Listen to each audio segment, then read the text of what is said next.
Welcome to Post-Mormon Peace. I am Derek Williams, your host for the day. I know it's been a little while since we've released an episode.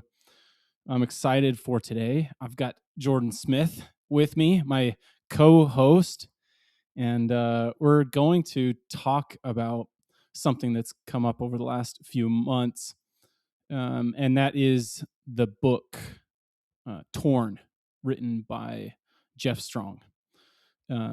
It's titled Torn: Why People We Love Are Leaving the Church and What We Can Learn from Them. So I actually, and then at the end of this episode, we've got some exciting news to share. I actually just found out about this research from a few different people online and some stuff I was listening to, and I shared it just on my Facebook feed, and then there's like a pretty good variation of comments, and Jordan and I were just talking, and he said that he saw it and it kind of piqued his interest, and he went ahead and read the book and did some of his own research. And so today, this episode is going to be him and I just talking through things. I'm playing the devil's advocate or the dumb person, while Jordan has actually read the book and can answer and share his thoughts and opinions.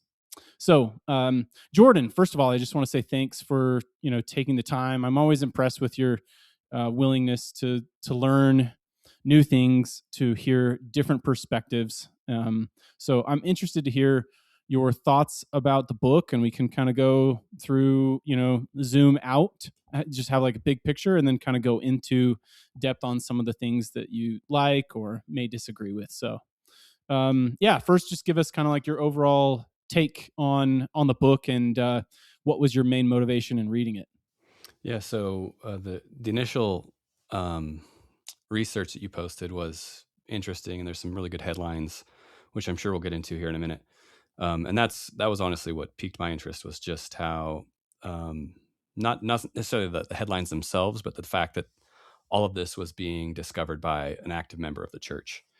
And just to kind of that was the most exciting part for me, is that it was coming from someone who was pretty devout and in the faith. Jeff's, I believe, an ex-mission president. He's been in bishoprics, if not the bishop.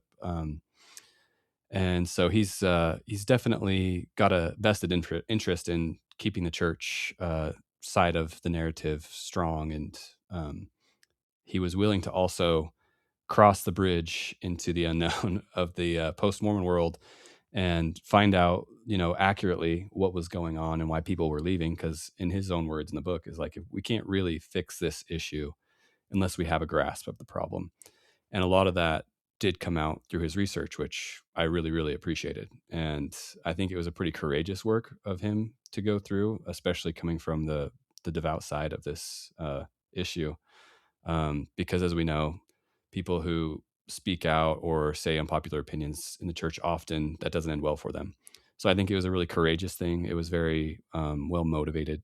His own family's going through this. He has, I think, 5 kids. I can't remember exactly, but I think 3 have left. And then in his wider family, I think 60% from his parents, all of his siblings and nieces and nephews, about 60% have left the church. So he's aware of the problem, and he really wanted to wrap his hands around it. So I thought what he did here was necessary, because there's only so much traction we're going to get as people who have left. There's that whole problem that we lose credibility with people who are still in the faith for whatever reason. And so it means more, it has more gravitas coming from someone inside the church. And so I really, really appreciated what he was willing to go and the lengths he was willing to go to explain the problem and even propose some possible solutions. So this book, I mean, part of the reason why it's really interesting to me is that this is not like just his opinion and his like experience as in church leadership and conversations that he had, but like this is actual research with a team of people with PhDs, and where they're doing, they're asking a lot of questions and trying to look at data a little bit more objectively. Does he talk in the book at all about the team that he put together and like how the research was carried out? He does a little bit. He doesn't go into a ton of depth on the semantics of the research, but he does kind of say, "Hey, this is the sample we took," and kind of big picture. There is a critique of his research on both sides from faithful members. There was a Deseret News article kind of pointing to some of the flaws in his research. I watched a like 2 hour long episode from an ex Mormon researcher who's in the space, and the whole episode was about like empirical data and like random samples, and like it was really hard to watch. From I'm not a scientist, I'm not a researcher, but these guys are. And so there, just to put it out there, there were some critique of the data. It's not a random sample, which random sample is the kind of gold standard when you're doing research and coming to conclusions based off of those numbers. And so people are pointing at that and saying, "Hey, this isn't the best type of sample. It's what he called a selected sample, meaning he took from his inner circle, expanded that out to his network, and that's kind of where the research came from. So it's not truly random. It's just from his expanded circle, basically. So it's called what a sample, not a random sample, but a selected sample. Yeah. Anyway, so there were people who took issue with that. But that said, the size of the research is immense. I think he had like the initial study was 15,000 respondents. And then there was multiple follow-on researches. Like the second one was 2,300. The one after that was 16 or 1,100. Then another one, 700. These were interviews. These were questionnaires. They went through thousands and thousands of papers of data. And so the size of the sample group is also one of its strengths, despite it not being a random sample. And then he went through, and a lot of the numbers that he was weak on, he corroborated with Harvard research and Pew Research. So there's a lot of good things about his data. And while maybe the accuracy of the exact numbers aren't precise, like he has to put a percent down, right? So he puts his percent down. In a lot of those things, he's rounding down because of his uncertainty. And he says that in the book. But a lot of what the numbers he's less certain on, he backs up with other research that's been done by Harvard and Pew. So I think the data is well documented, and its weaknesses and its strengths are known. And I think he does a good job of backing up where he's weak and not as certain. So I think we can, maybe rely not so much on the numbers exactly, but they're directionally, they're pretty much true. And whether, the percents are off by a margin of error or not is probably true, but also we can rely on basically what he's saying is directionally correct. Yeah, yeah, which I think both arguments are pretty valid. Like, sure, I mean, I actually really appreciate when people can look at studies that have been done and analyze them. I mean, over the years, we've seen like a number of studies that have been very flawed that initially are kind of accepted as truth or very credible. So I appreciate that side. At the same time, there's like, I mean, if you think of all the number of conversations and speculation that's going on here, how many of how many people are like willing to do uh legit research surveys and like try and put some data together to provide some answers. So I mean, in that aspect, I really appreciate that. And I don't think this is an area that's like going to get a lot of funding. That's going to, it's a lot of research is done by grants and getting funding by certain things. So, I mean, I have no idea. I kind of doubt I would think that this is more of just like a project that they were willing to help out with due to the cause. But anyway, let's get into maybe what we can do is like just run through some of like the top like five claims or conclusions that come out from the book, and then we can kind of go back through one by one some of them. Do you have a list, or do you want me to look at some? Yeah, no, we can talk about some of the ones, and then if I miss any, then yeah, sure, let's go into what you got there. But some of the big headlines that came out of the research were the number he uses is 40%, and then this number is also plus or minus based on Pew and Harvard research as well. But said basically from 2006 to 2020, 40% of active members have disengaged from the church in some way, whether that's leaving or just not attending, whatever it is. 40% was the number, and that's a pretty big number. When you look at, uh, I guess the Pew research says from like the time period before that, which was I think measured from 1976 or onward, retention was up at like 75%. So retention's dropped. The amount of people um, leaving is increasing, is basically the big headline that came out of that one. Additionally, some of the really important numbers and what the book was more focused on wasn't the fact that people were leaving, or that even the reasons that they were leaving, but the disconnect from within inside the population of the church, of what they think is the reason versus the actual reason that the people leaving are saying. And so the research found that when active members of the church were surveyed and asked why people were leaving the church, 40% said that it was lifestyle choices, like they wanted to sin or they couldn't hack the LDS lifestyle. 30% said it was because they were offended, and about 9% said it was because of doctrinal or historical issues. And when he surveyed the people who left about the reasons why they left, it was totally like inverted on those numbers. Said that about 40% left because of doctrinal or church history or truth claims, stuff like that. 30% left for social or moral reasons. They couldn't align their moral values with the teachings of the church. And 18% said it was the church experience, and about 6%, which was the biggest reason members of the church thought people were leaving, only 6% of people who left said it was because of lifestyle reasons. And so that was kind of the big problem that was highlighted through the research. And I think that's what Jeff was trying to solve through the book, was saying, hey, we are either not listening or B, not understanding what's going on with these people. And so a lot of his research dove into asking people why they left, what could have been done to make their experience better, and then trying to relay that in a way to the members through a faithful lens, which is pretty difficult to do, why that's happening and how they can help from their position as a believing member if they have a family member who's going through a faith transition.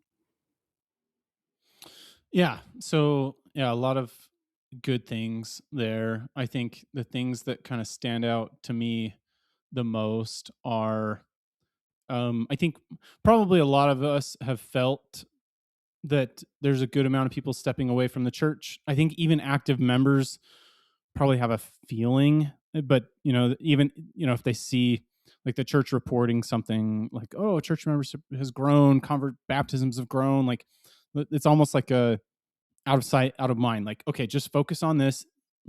Don't think Yeah, about the people I know that are leaving. So that's one thing.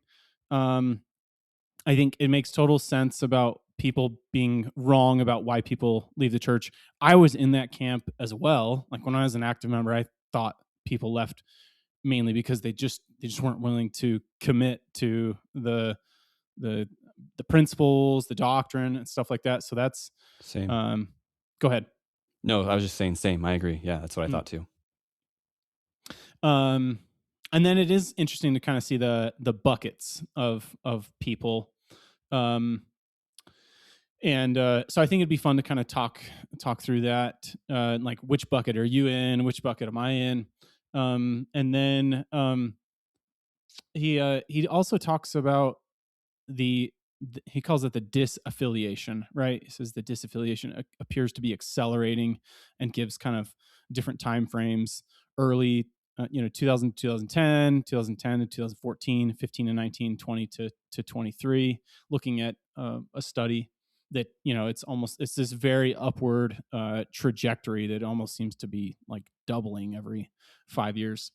um I'm curious. Maybe we can start here because I'm interested in this. Uh, Curious on your thoughts, and it's funny because we're going to look at the research, but then we're also just going to kind of maybe provide our own speculation and thoughts on this as well. I have kind of two thoughts here. One is I'm curious on the disaffiliation in this way and how much that correlates with Mormonism, also with just religiosity in general in the United States, worldwide. That's kind of question number one. Question number two is, I wonder if the pendulum seems to be swinging back a little bit over the last 2 to 3 years on people going back this way towards being more religious.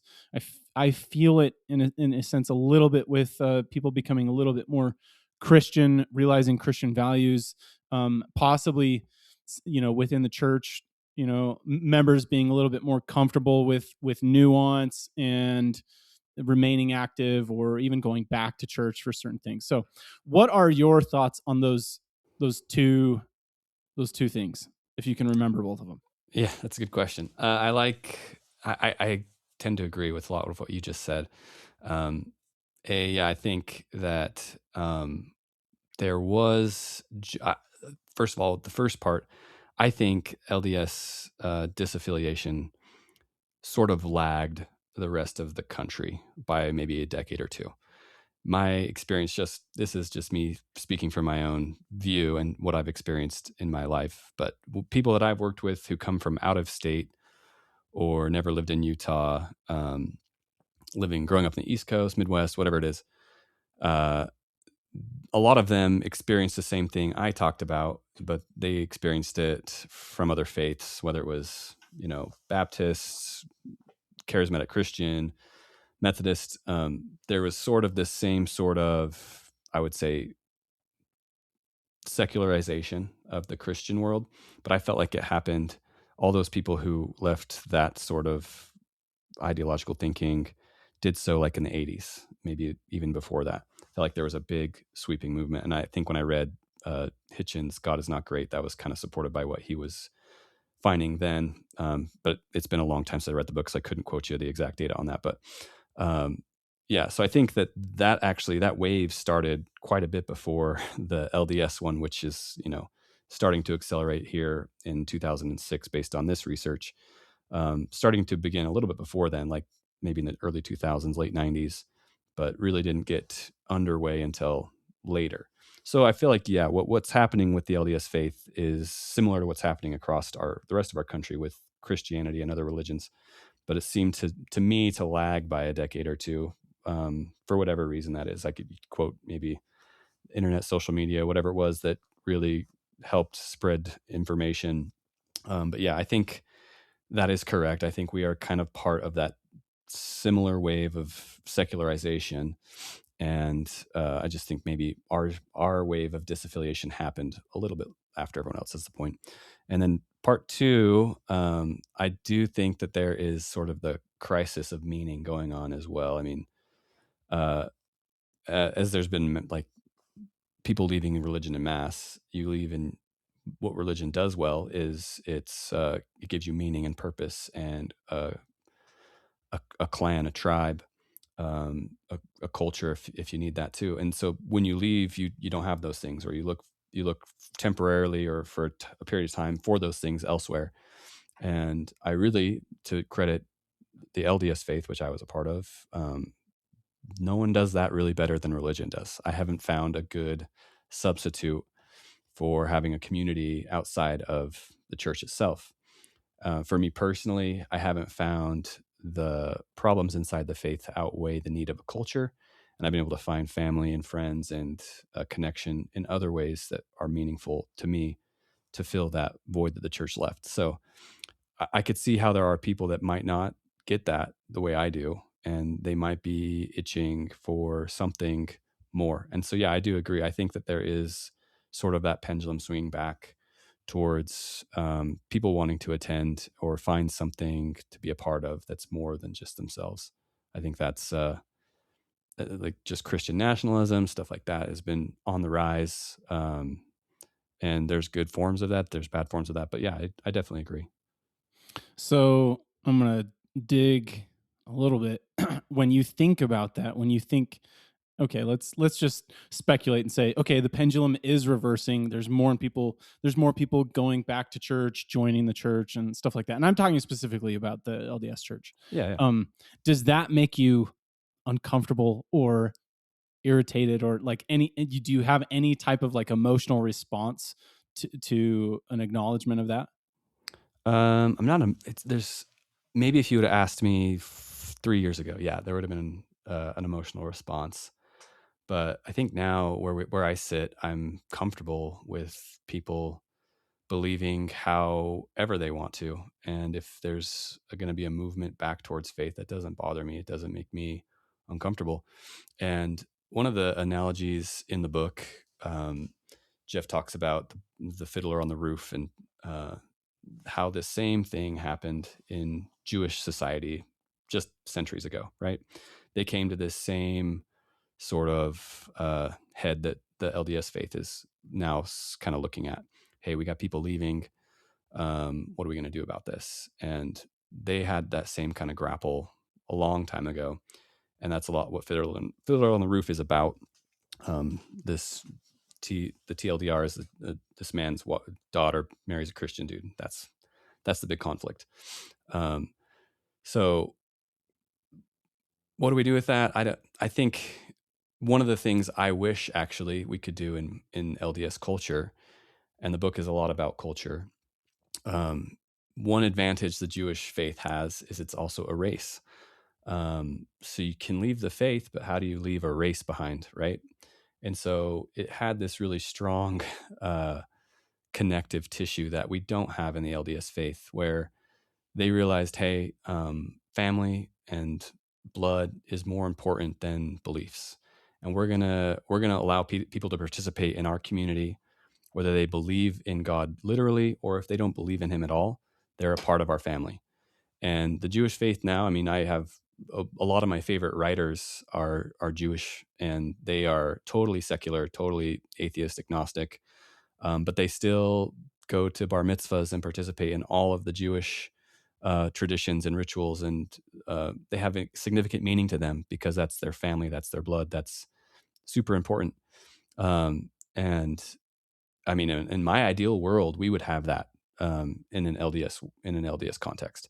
It, I see our challenges to be a little bit greater because we're not connected by a race, but we do have this shared history, which is strong. The pioneer heritage is very strong, and I went on Trek as a kid, and I was like, man, if the pioneers went through this garbage, man, this has to be true. Like, there's no way it's not. That was like one of the first moments where my testimony really strengthened. But we don't have that power of blood as I mean, we have familial relations, which should be a good strength to keeping us together.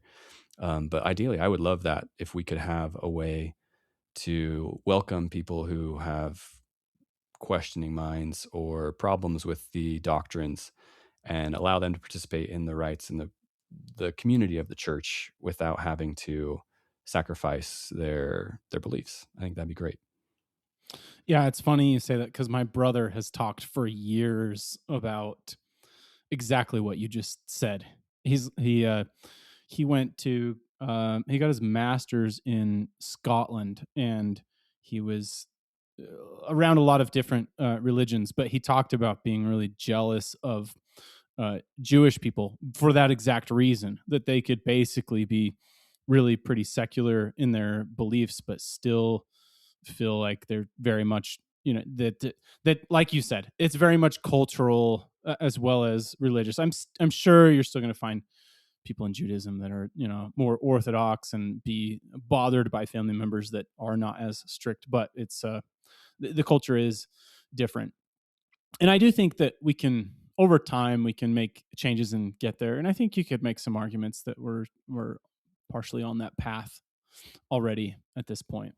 Yeah, I think this book is kind of one of the entry points of being on that path, and that's what I enjoyed about it. And we're not the target audience. Like, it's not written towards people who don't believe anymore. It's written to the believing membership of the church. Um, but I had such a profound gratitude for what he was doing and where he was doing it from, because I think he's really one of the first to go and uh, go out on a limb, really, and be willing to do the research, I think, on his own accord, and put it out there in a very honest way. So yeah, I think that's a good starting point for that whole conversation is this book. And I'm encouraging all of my active members. My parents are reading it right now to get into the book and start these conversations. I think they're the beginning of stopping the tear. Yeah. Let's use that as kind of a segue to talk about another one of his points where he basically says that if you are still active, you're twice as likely to be wrong about why people are leaving the church. Yeah. Um, what's your what's your take on that? I mean, I guess I already kind of shared that it makes sense to me because I see it from both sides. And when I was active, I probably had a lot of those same beliefs.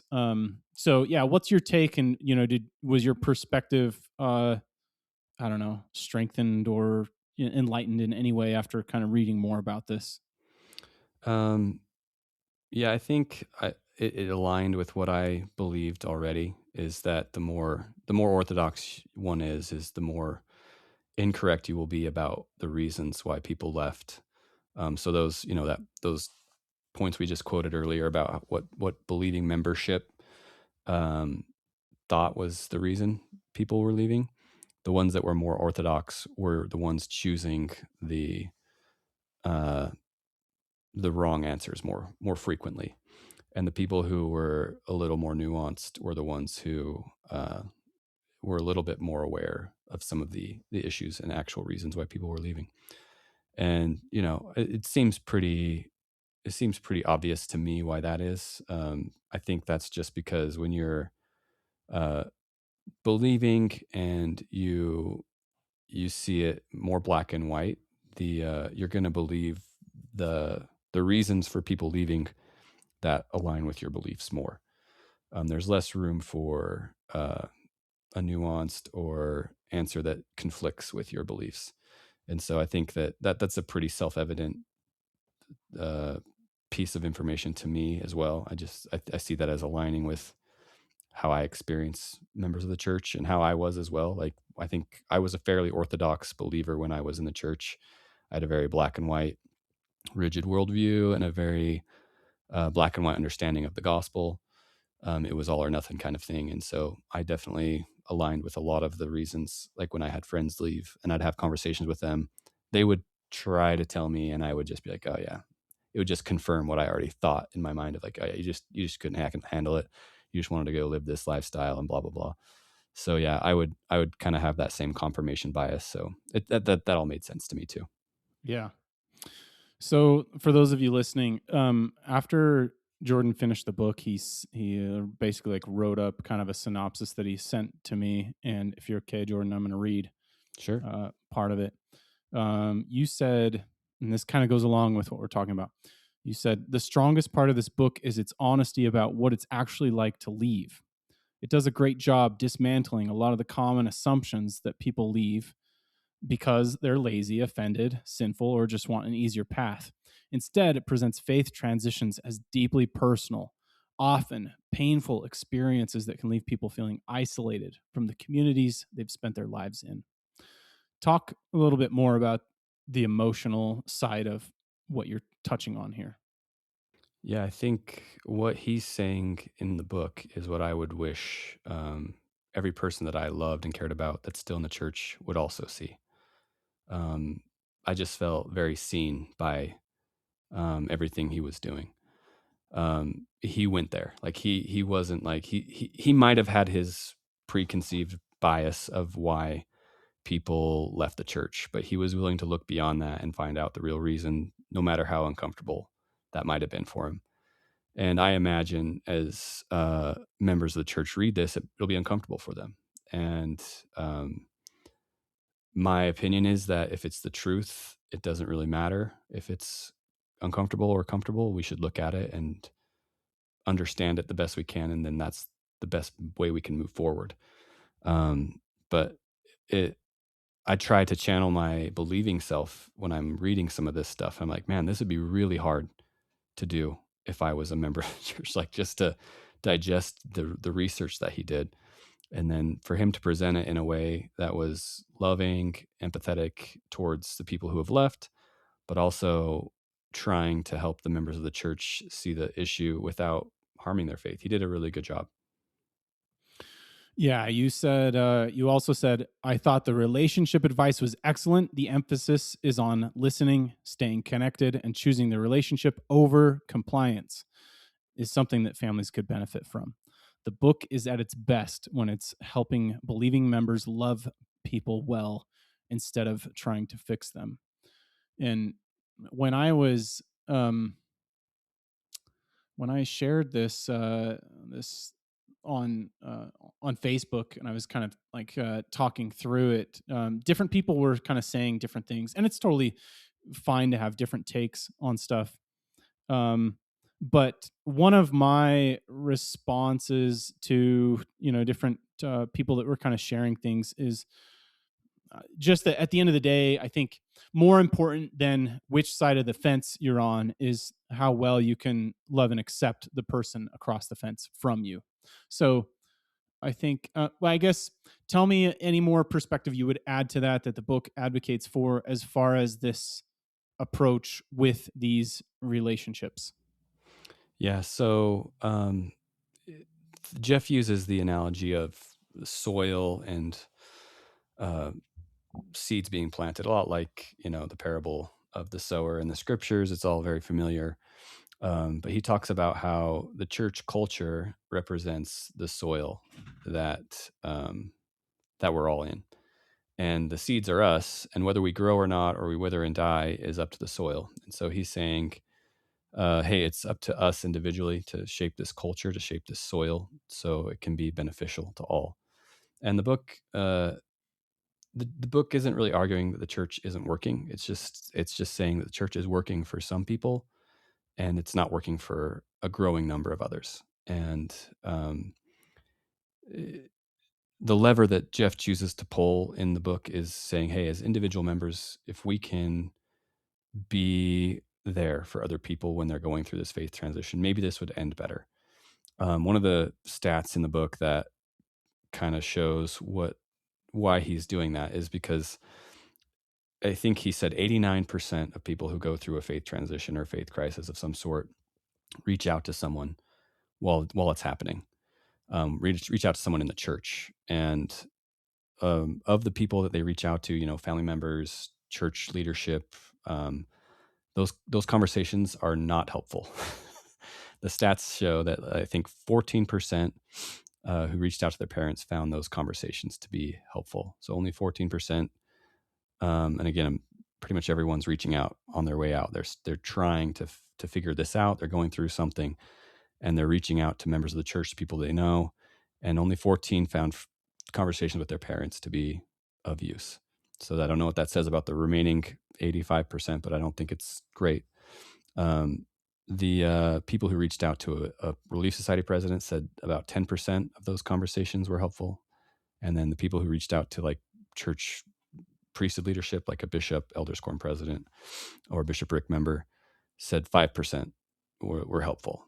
So Jeff saw that as the most, probably, I think, useful place of growth. Is like, on an individual level, what could we be doing to be ready for these conversations? And so the book is more about individual people figuring out how to reach across the aisle and listen without judgment. A lot of the stuff we talk about on this podcast from the side of leaving, connecting back to our family members who believe, he's now doing basically the same tools just from the believing member. So I really see us as building the same bridge from opposite sides of the river. He's just asking for the same kind of empathy coming from the members of the church, which I totally agree with. Yeah. What kind of stands out to me as you're sharing that, it sounds like in general the number is around like 10%. When somebody reaches out and they have contrary beliefs or views and they're feeling conflicted, that 10% of those are helpful, meaning 90% of the time they don't feel like it's helpful. The first thing that comes to my head in that when I hear that is, I think that is just human nature. I think you could take somebody that's like a strong believer in their political beliefs or their life approach, in different things. You could pick almost any religion, and I would bet that probably 90% of the time, when you have someone that's pretty strong in their belief and they are met with a family member or someone that they know that is basically saying, no, I feel conflicted, this doesn't feel right, and they come up with these concerns. I just think those numbers would probably fall in line very similarly. Do you think so? Yeah, I agree. Totally. Yeah, and so what we're getting at is something that I think why the book is necessary, why these conversations we're having are necessary, is because we're doing something that's contrary to our nature. Is we're learning how to love someone who doesn't agree with us. We're learning how to have a meaningful relationship with people who don't agree with us, and that is not something that's easy, and it doesn't come naturally. It takes practice, and it honestly, when you're in a conversation like that, it takes like mental exercise. Like it's not a natural conversation. And so a lot of people end up just kind of, in my own family, in my own experience with friends and family who are dealing with this, is a lot of people just end up giving up on those relationships because they're too much work. And that's not acceptable to me. Maybe some other people are okay with that. But I think that, especially when it comes to your family and the people you care about, it's worth the effort. And so, yeah, I think it's understandable that we have those problems inside this space, but it's also not an unsurmountable problem if you understand how you have a few tools of just being able to breathe through someone Yeah. who disagrees with you and listen to them and realize, hey, the outcome of this is not for me to persuade you. The outcome of this is not for me to be persuaded, but just to understand. And Yeah. that's basically what the book was pointing towards. Yeah. Um, I think, what if you were to interview converts of the church, they probably could share something similar where it's like, yeah, I went to talk to my pastor, my family member, whatever. They're probably going to say, yeah, 90% of those conversations weren't helpful because they were just pushing, they were against me. So, kind of interesting to look at the other side of the coin. The other thing I would say too is, when you said prioritize the relationship, and some people don't do that, and if that's okay with them, that's okay. I guess I would say I don't think probably anyone, they're like okay with it. Right. They just don't know how to navigate it. It's like we're, we're taught, this is like our world view. This is not just a world view, it's an eternal view. So how do you balance this out? How do you have a family member that's basically rejecting eternity and still be accepting of them? I think you also said, my biggest criticism is that the relational advice occasionally undercuts itself by implying that the highest hope is still eventually to return to the church. So this is my question: how can someone be a faithful and totally believing member of the church and still and not have this perspective? How can they totally believe and not have this ultimate highest hope, like, I'm going to love and accept my kids, my family members, whatever, but like my highest hope is that they return? Yeah, it's an impossible question to answer, but I like it. Um, I don't have a good answer for it, and I just recognize that it's difficult. It's difficult for us. Let's just start there from the outside in. People who have left, it's difficult for us to see our family members living and giving their lives to something that we disagree with, that we don't see the same that they do. And so, yeah, I can understand from that point. Okay, yeah, it's hard for me to see that. I have the advantage of also having the perspective they have, because at one point in my life I did believe. So I can see how they see it, and so that gives me a lot of empathy for them. They are disadvantaged from us a little bit, I think, in my opinion, because they have only seen the believing side. A lot of them. There's converts out there too. Just speaking maybe from my personal experience, a lot of my family only has the believing perspective. They have no idea what it's like to have left the church or gone through a faith transition, what that means, the the work that you do to figure things out coming out of the church. And so they only see their point of view, and it's really be incredibly difficult to have that, be married to that point of view, and basically have no escape from this tragedy that's happened because your family member has left, and all the consequences that that means for them and for you as their parent or sibling or whatever it is. I don't know. I don't have a great answer for that. Just acknowledging that it's difficult, and I have a lot of empathy for them. Yeah, that's very well said. I think you're 100% right. There isn't really a way to be able to have like complete and total harmony across all all facets of everything. It's almost like it, the question almost seems to me like how do you get two people that have different opinions to have the same opinion? Like that's almost what the question feels like to me, Right. right?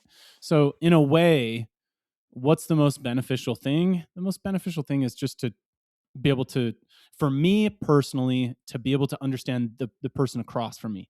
It'd be super nice if they could return the favor and try and really understand me too.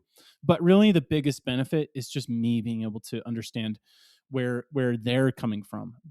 Why? Because that's what creates peace within myself. If I can look at them and say, yeah, it makes sense. I get why they're acting this way. I get why they're looking at things in this way.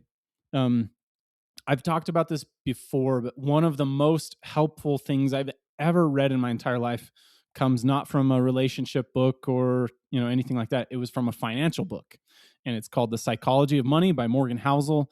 The very first chapter of the book is called "No One's Crazy," and he basically says that he says that every person in life that you look at, whether they are homeless living on the streets, they have a super nice house, or they're flying all around the world and workaholic but successful, or it's the gambler that can't keep her, whatever. Like you can look at every single person, and if you were to dive into their lives, their history, how they grew up, their parents, their family members, the environment that they grew up in, the brain chemistry that they have going on, in every single situation, you would be able to say, oh, this person's not crazy. Like, this is how they see it. And it makes total sense.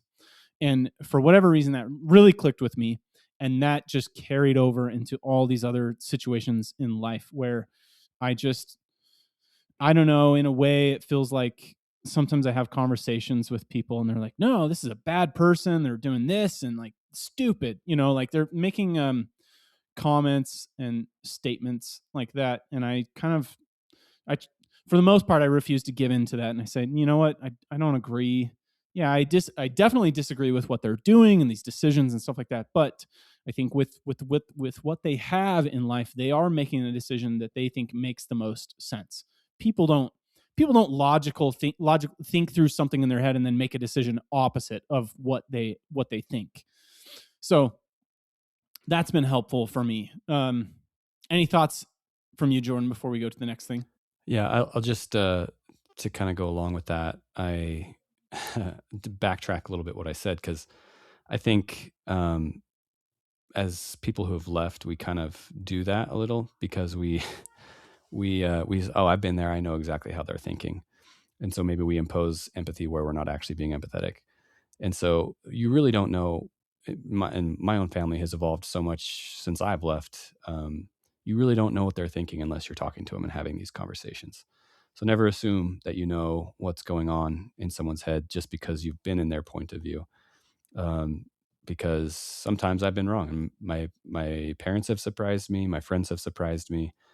So if you're having these conversations, you have that opportunity to really discover what's going on in someone's head, and maybe have a little bit more light shed on why they're doing things that they do, and maybe they'll surprise you. So yeah, I agree. One thing that is extremely meaningful. I don't have a tattoo, but I've thought about getting a tattoo of Shoshin. It's this idea in Zen Buddhism that means the beginner's mind, and it basically says you should always look at something as if you don't quite understand it. every time you're listening to someone and you like you said, oh, I know what they're going to say next. I know exactly what they're Yeah. going through. Like every time you have one of those thoughts, if you can almost like recognize it and say, oh, okay, I caught myself. I thought that I knew it all, but I'm going to listen again. I'm going to listen harder this time. I'm going to ask questions. Why are they saying it again? What can I learn this time that I didn't catch last time? And that's something that just gives me so much appreciation and uh, joy in life. And it's again something that helps us reach across the aisle significantly. Yeah. That's great.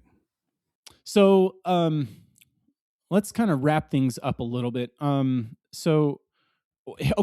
I'm going to share. Here's our exciting news. Jordan reached out uh, to Jeff and asked him if he would be willing to come on our podcast, and he said yes. So we are going to interview him in September and then release the episode soon after. So super exciting about that.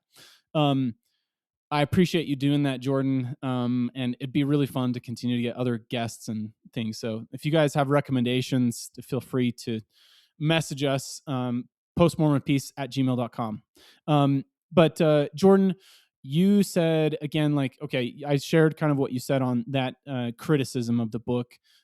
You said, I also wish the book spent more time on institutional issues. It tends to place most of the blame on church culture while passing on the role that leadership, doctrine, and policy can play in someone's decision to leave. Um, Tell me your thoughts on that and any other things. Like after reading the book, is there any significant questions that you feel like have come into your mind and that you'd really like to be able to ask Jeff? Yeah. So with all my critiques, I have, it's kind of a two-edged sword. I think I really don't want to undercut what Jeff is accomplishing with that book, because I think it's profound and important part of the conversation. But yeah, I think just having my my heart on my sleeve a little bit, I feel like he puts a lot of the responsibility of this problem on the membership of the church. Where I think maybe I would just say to the members who read this book, it's not your fault. You guys didn't do anything wrong. I appreciate that. We can have better conversations and um, promote understanding amongst family members who may leave. I think that's all important work, but I don't think the weight of this problem should be placed on the shoulders of the membership of the church. And I've said this before, but my experience in the church is that the people were the best part of it. The members that I grew up with, the leaders I had, the friends I made in the church were all amazing people. Not to say that there were, bad eggs in there, but for the most part, my experience in the church was good. And I was surrounded by really amazing people. The issues I found with the church were mostly structural stuff from the top down. And so I see how Jeff wants to pull the levers that you can pull as a member of the church. You're not really going to be able to affect policy changes in the church. You're not going to be able to change the ruling of the brethren, but you can change your individual behavior. You can change your interpersonal relationships. And so that's where the book really is, I think, trying to pull the lever. Is that's what you can control. So yeah, it's a critique, but also I see why, because you're not going to write a book saying, hey, let's march up to Salt Lake City and start a protest, because I think that's a lot less effective and that's going to cause a lot more harm. But writing a book about how, hey, this is what you can do in your own personal life, will actually make a difference. But yeah, that's where that critique comes from. Agreed. Well, I really appreciate your again, like I said at the beginning, willingness to read. I've committed that before Jeff comes on to read the book myself, to be able to be a little bit more informed in having this conversation. So again, thank you, Jordan. I want to shout out you again.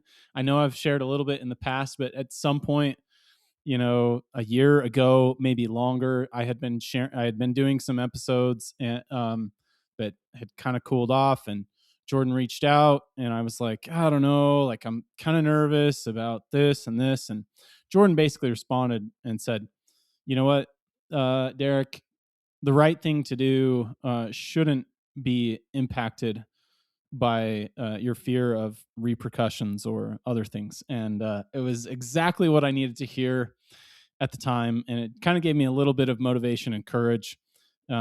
I attended my 20-year high school reunion recently and had several people basically say, thank you for what you've done on the podcast, and also, hey, like, why aren't there more episodes? So, the support goes a long way, and Jordan and I both appreciate it. Yeah, thanks so much for listening, and hopefully we'll see you back here soon. We'll have some more episodes for you guys. See ya.